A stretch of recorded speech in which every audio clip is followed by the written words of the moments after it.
Jedson. A gente continua, né, Gernan, nesse caso que aconteceu aí no último sábado em Afogados, aqui no Recife. O personal, o Romero, que está aqui conversando com a gente, estava na casa dele jogando dominó com alguns amigos e com a sobrinha de 3 anos de idade no colo.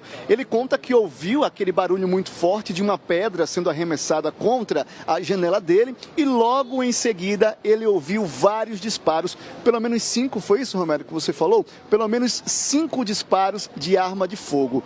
O local onde tudo aconteceu passou por uma perícia. Ninguém ficou ferido, mas o Romero acredita saber quem é a pessoa que atirou contra ele, contra ali os amigos dele no último sábado. Vou conversar com o advogado Anderson Flecha, que representa aqui o personal, para saber, doutor, como é que é o entendimento de vocês a respeito disso? Ele reconhece ali a pessoa que atirou. É uma tentativa de homicídio? Pelo menos é assim que vocês entendem? Boa tarde. Boa tarde. Na verdade, fica muito prematuro a gente se antecipar a tentar entender qual seria a capitulação correta para esse tipo de situação.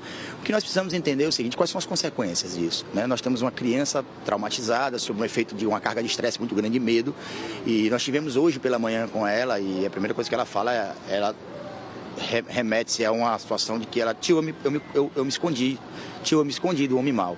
Então, assim, tem um trauma. Qual é a consequência desse trauma? Nós temos mais 2 pessoas que não conseguiram trabalhar, que me ligaram pela manhã para perguntar: posso ir trabalhar? É seguro ir trabalhar? Então, eu tenho um personal que sequer conseguiu dormir. Então, assim, quais são as consequências disso, né? A polícia, a gente confia muito no trabalho da polícia, a gente sabe que isso tem que ser feito de uma forma muito moderada e precisa ser feito com muita tranquilidade para que não hajam excessos, para que não hajam, assim, nenhuma forma, ainda que sutil, de injustiça. Então, nós vamos ouvir, né, o outro lado, se houve um desentendimento entre eles, porque é algo realmente estranho. Eles não têm contato, eles não têm essa vivência, essa frequência de contato, para que algo tenha despertado essa ira, esse sentimento de ciúmes tão aguçado e tão enérgico ao ponto de disparar contra 4 pessoas no interior de uma residência. Então, assim, vamos ouvir, né, o que tem no inquérito. O inquérito ainda não está concluído, nós tivemos hoje na DHPP. A DHPP está diligenciando no sentido de reunir essas informações, confrontar com as perícias, né, com os depoimentos das pessoas na localidade que presenciaram o que de fato aconteceu, para que a gente possa iniciar. Aí sim, nós vamos ter o primeiro pontapé inicial para saber qual é o caminho dessa investigação, qual seria mais ou menos a nossa projeção de relatório final aí do entendimento do presidente do inquérito.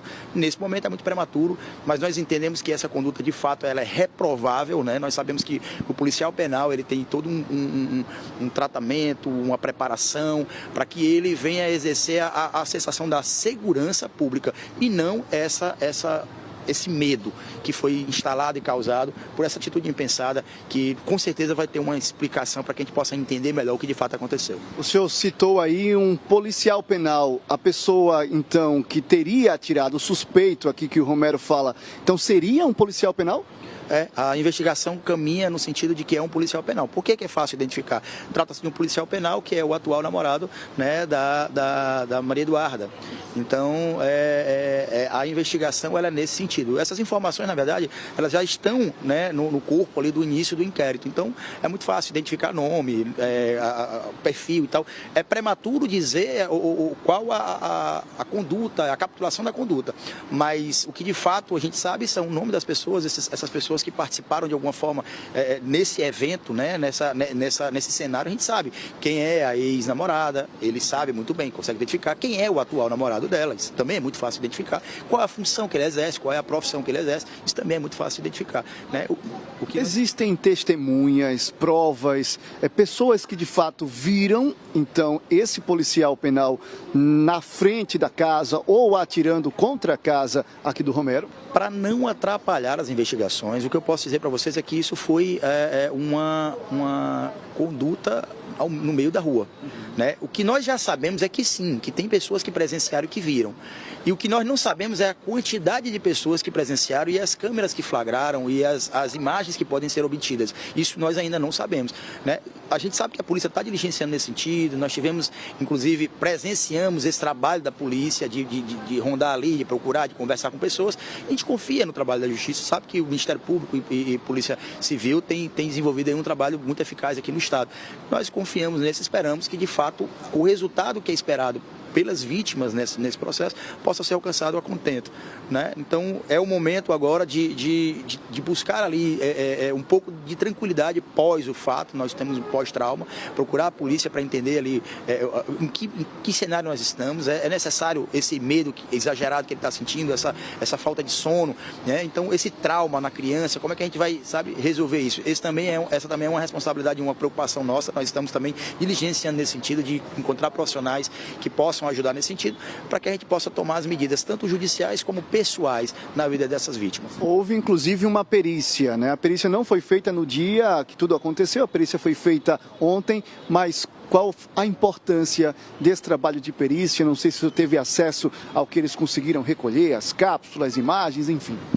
Então, a perícia ela vai elucidar, né? Aqueles fragmentos de prova serão suficientes para identificar se o disparo foi produzido por uma arma pessoal, por uma arma registrada, por uma arma de uso profissional que pertence ao Estado, que calibre era essa arma, qual o risco desses disparos, da forma como foram disparados, qual o risco assumido, qual a consequência que se assumiu em relação a isso. Tudo isso fica a cargo do especialista. Existirá um confronto de estudo, de ciência, que vai trazer para o processo, né, uma opinião técnica.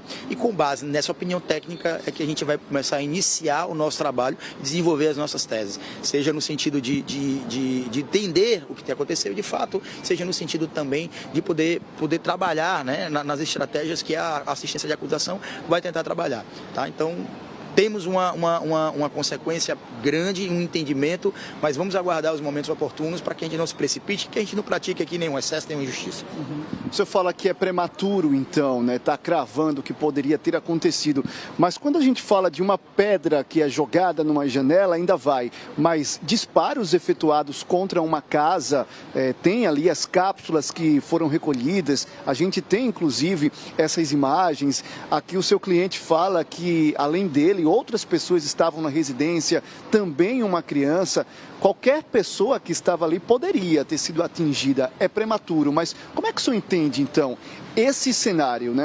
Alguém disparar várias vezes contra uma residência que várias pessoas estavam ali dentro? Não cabe interpretar, achar, pensar. Cabe a gente trazer para o processo o que é prova.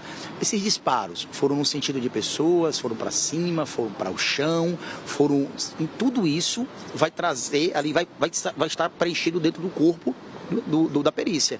É por isso que é prematuro, porque eu posso aqui entender um monte de coisa, aumentar, introduzir sentimento, isso não serve só para o processo penal. Para o processo penal nós precisamos de prova, de fragmento de prova, de testemunha, a perícia em si, entendeu? Tudo isso tem que ser juntado ao processo para que a gente possa fazer uma análise de tudo, para que a gente possa chegar a uma conclusão de qual a linha a se seguir. É por isso que eu digo, qualquer comentário sem a base legal e sem a base documental, ela pode ser prematura e injusta.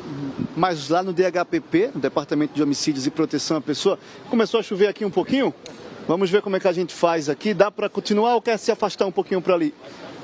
Vamos afastar? A gente está ao vivo. Gernan tem um comentário. Acho que tu vai para Gernan fazer um comentário e eu volto aqui, tem um alpendrezinho ali. Gernan. Ok, se proteja aí, Jetson, tá certo? Junto com a nossa equipe, também os entrevistados, nós estamos ao vivo, né? Ao vivo, conversando, trazendo esse caso, né? Trazendo esse caso a público aqui no nosso Balanço Geral. Chega junto comigo aqui.